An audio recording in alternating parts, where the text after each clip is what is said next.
I'm ready. Ready for Jacob's study? Whoa, I'm ready. I'm on the edge of my seat here, Jenny. Okay, today we are talking about short-term jade lizards. Again, this is, I think, about week 3 talking about short-term jade lizards. Yes. Well, and this isn't going to be the end of it because I think we're going to add to it. And this is management mechanics. Now, it's not the what if you just leave them and never close them? That's coming. We've asked for that. That's coming. This is different management mechanics that Jacob has come up with. And he's landed on the 7 days. So let's go into the study so we can kind of break it down for you. All right. Over the past few weeks, we found that jade lizards have been a natural fit for short-term SPX trading and pinned down some spread whips and strike combinations to give a strong foundation. The next question is what to do once the trade is on, how much profit to hold out for, whether to cut losses when the market moves against you, or whether to simply do nothing at all. And that's always everyone's biggest question when we place a trade. What's the management? And people always want, if this happens, do this. If the market moves the this decision much, trade. like how much profit do you want? What are you going to do if something's going wrong? How do you manage this trade? It is. And he dives a little bit. So profit targets are a familiar tool for increasing win rates, but take profits too early and you leave money on the table. Stop losses are more contentious question in premium selling. They cost you winners and can result in fills at poor prices. Is it contentious or contentious? Contentious. The screen is far from here. I know it is. But many traders rely on them to mitigate their worst losers. True. And there are a lot of people who believe in stop losses, who like stop losses. We've done many studies on them. Sometimes they make sense, sometimes they don't. I'm not going to lie to you. I've never done a stop. I can't even figure out how to do it.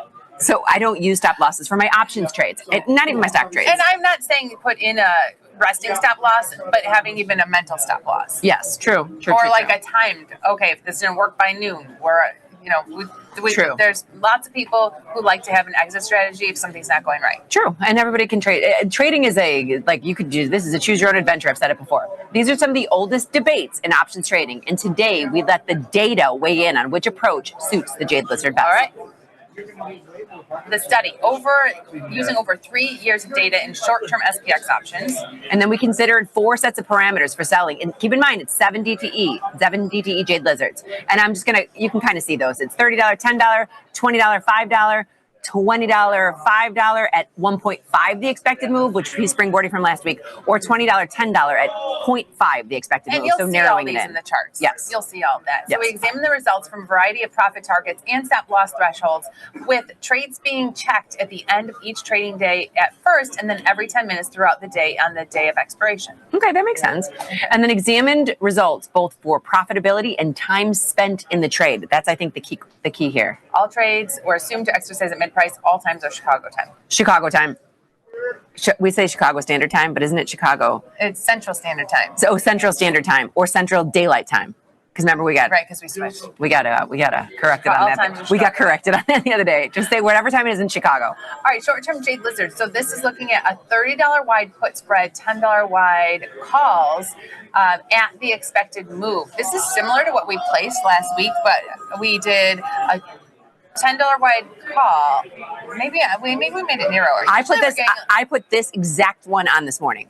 Just because I was on the train, I read Jacob's study. I said, I'm going to go with this one, and you'll see why I went with this one in this exact chart. Now, this is the best chart we've got going forward. What I look at in every chart is average P&L. But then you have to take a look at other factors too. So average P&L, the highest is looking for a 75% profit target, but you're going to be in the trade for 7 days waiting for that. Versus, Liz, tell us why you chose which trade did you choose, and what's your profit target? And what I love about Jacob's study is he is wonderful, and he's taking a different take from this. And that, when you're looking at this, there's lots of different takeaways. My takeaway, and I'm going to tell you before we go any farther, I read all the slides, I did all of Jacob's takeaways, which his are right too.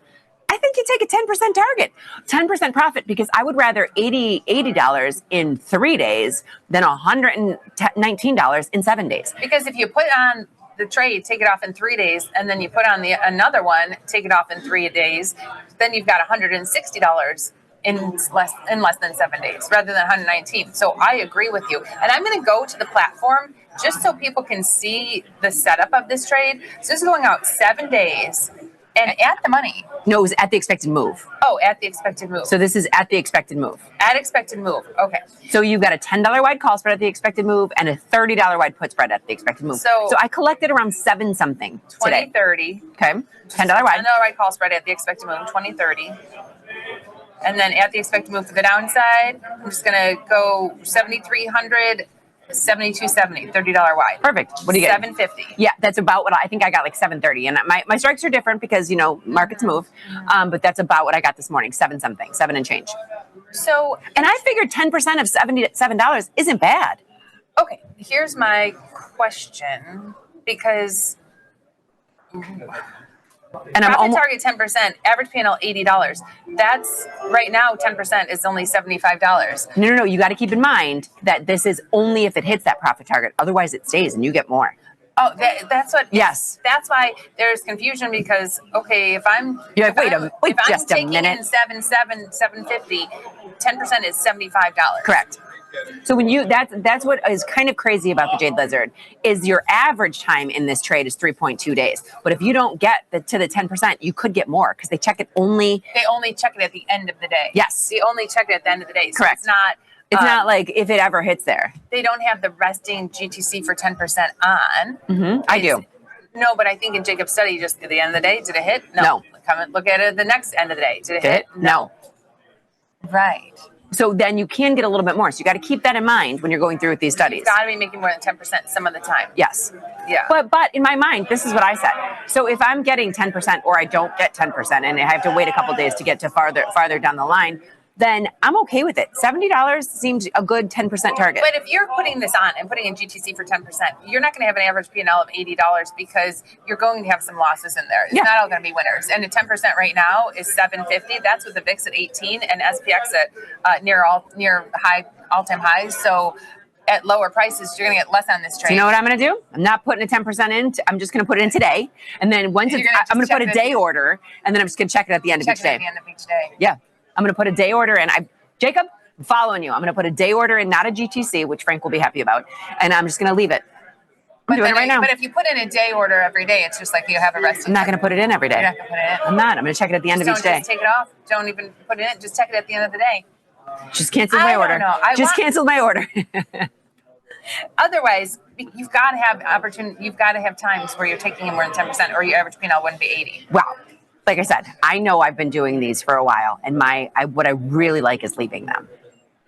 Yeah, that's what we want, Jacob. We want a study where you. I want one where we leave them. I've been doing them, and they've been working. They've been very, very good to me. What is it? Because who wouldn't want the 700? Right. So Jacob, my next one is I need you nearer term. I need you in like a 2-day or a 1-day and letting them go. Now we have $30 wide puts, $10 wide calls at expected move with a stop loss. With a stop loss. And take a look at this. No management will give you $78 in 7 days. It's less than if you took 75%. So if you're waiting for 75%, fine. You stop yourself off some of the days, some of the times, but you still end up profitable. Even at the profit target of 25%. So stop loss at 100%. That would be if you sell this Jade Lizard for $750 and it hits $15. You close it for $15, locking in $750 loss. Yeah. So it's not. They're not terrible. They work. The only one that doesn't work is the stop loss at 100%, and that's it. No. I look at this. I look at this, and I like the first one better. Okay, let's keep. There's a bunch of slides. So let's keep moving forward. Okay. $20 ride puts, $5 ride calls, and there's no stop loss here at the expected move. So these all look pretty good too. And honestly, you've got less risk in this. Let me pull one up for the $20, $5. Yeah, so I'm just going to switch. You have about $1,600 in risk. So in this one, in the $10 wide call spread, $30 wide put spread, we have almost $2,400 in risk. If I ship this to a $5 wide call spread and a $20 wide put spread, we have $1,500 in risk. So $1,500 in risk, we're collecting about between $4.50 and $5. Yes. And that's not bad. I don't mind that trade either. And that one has pretty good results. And you have less risk. There is less risk and it's decent results. Like I said, I'm taking it off. I'm doing 10% today and then I'm off the rails.